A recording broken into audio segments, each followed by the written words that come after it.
and that's what I was trying to allude to earlier, is that was in essence an attempt to pay her off, wasn't it? Yes, well, that's exactly what it was. But the point being, we still had Holly had, there's medical evidence that Holly has vaginal scarring. There was experts, 2 psychological reports done on Holly, both stating that she's telling the truth. She is giving, no one here is questioning. Sorry? No one here is questioning the fact that she's telling the truth. No one is. I know. So, bottom line, I just want you to know you're among friends here, and we want to help you. We believe you, and we know what you're saying. May I interject here for a second? Absolutely.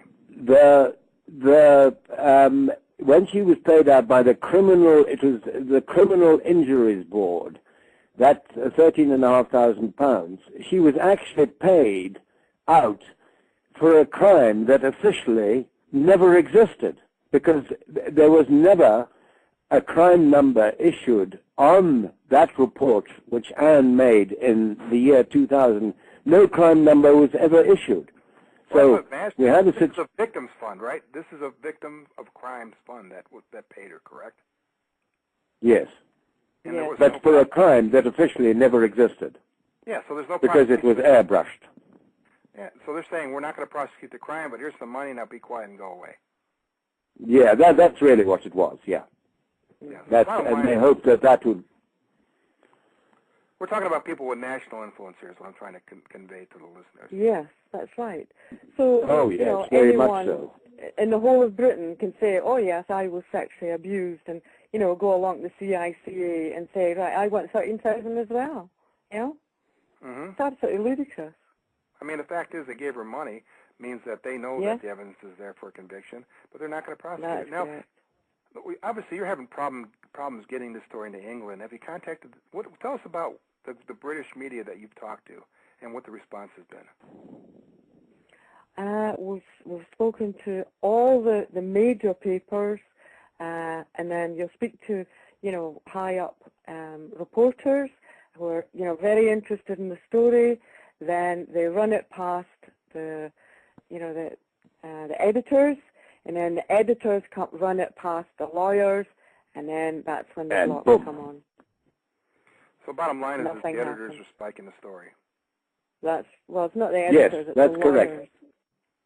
But it's coming from higher ups. The lawyers. Yeah. So the lawyers are threatening lawsuits against the papers if they run the story? They're just being told not to run with it. So do you think this is... Well, no, may I interject? Double block. It's worse than that. It's the Lord Advocate, who is the one in charge of the Crown prosecution in Scotland, has written to every major mainstream newspaper and media outlet, including television and BBC, do not touch this story. If you do, we will do you for defamation. So they're all frightened. So they all sit there, and the only papers that have published were these provincial papers, and of course papers like in Palestine and abroad and in India, I believe, and I believe it's coming into Spain now. Eventually the British media will be forced to, and of course it makes the British media, it makes Britain as a country look, quite frankly, like a banana republic. Yeah, well, it makes them look like a nation run by pedophiles, is what it makes it look like. Well, that also. The only one that protects a criminal is a criminal. Yeah. Holly was actually given a commission for both TV and radio by the BBC, and it was all set up that 6 weeks prior to everything sort of going ahead. They were given all the paperwork. We've got one more caller here I'm going to take, and we've got 4 minutes left. I apologize. You're on the air. Okay. Go ahead. Hi, can you hear me? Yes. Hello, can you hear me? Hello. Hi, listen, I'm just going to be really, really brief. What you're doing is unbelievably amazing. Thank you so much. I've been aware of these things for many, many years, reading books and stuff. I just heard that the Facebook page was taken down. I would suggest that you open not 1 but 2 pages on MySpace. I've been putting this stuff all over MySpace for days now. I would really suggest that you do that, and I don't want to take your time. Your story is too important. But please open up a few pages on MySpace. There are really nice people out there. All the good people of the world are on your side. Yeah, thank you very much for calling us. And where are you calling from? Thank you. God bless all of you. And God bless your child. Thank you. Thank you. Thank you for calling. I've got 3 minutes left here, Ann, and what I want to do is invite you to come on again. Would that be okay? Okay. I mean, literally, I want to give you as much publicity as we can. Have you been on any other radio shows at all? No. You're my this is the first interview. Okay, awesome. Yeah. Well, I'm gonna work on getting on some other shows if that would be okay. Yes, that's all right. That's fantastic. Fantastic. That's good news. We got 2 minutes left. I just want you to know that I am committed to helping you get justice. Whatever it takes, I'm here. Okay? I want you to know that. And I'm not going anywhere. Right. Okay? Now, I believe it was aired on the Alec Jones show last week at some length by David Icke.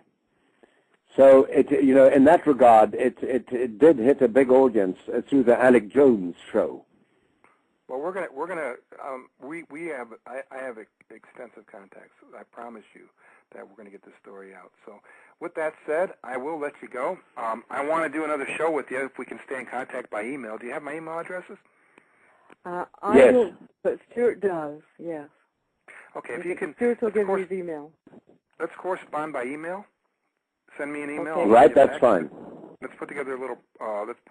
Battle plan together, okay? And once again, God bless you for all you've been through, for all your suffering, all your trials. There isn't anything that I can say to compensate for that, but I want you to know that you've got the prayers of many people with you. And thank you very much. Thank you for calling. Thank you, and God bless you too. Thank you. We'll see you. Bye-bye. Thank you. Bye-bye. Bye. Bye. Bye. Bye, Ann. Bye. Hello, you're on the air. Hello, you're on the air. Hello, you're on the air.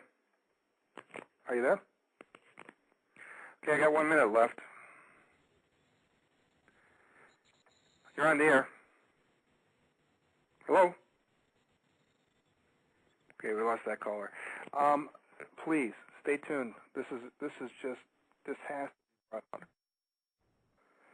to be, you're talking with Paul Drockton. This is Paul Drockton Radio, the Paul Drockton Radio Show, and we just spoke with Ann Greig and her attorney, and we're going to be doing another show on this. Tomorrow, we've got a gentleman that's been responsible for trying to shut down an old, decrepit nuclear power plant in Florida, and he's going to talk about alternative energy, and it should be a great show, so please tune in tomorrow at 12, and I will get Mrs. Greig on again as soon as I can. And you all have a great day. Please keep her in your prayers, and anything you do to support this, it would be huge. Thank you. Have a great day.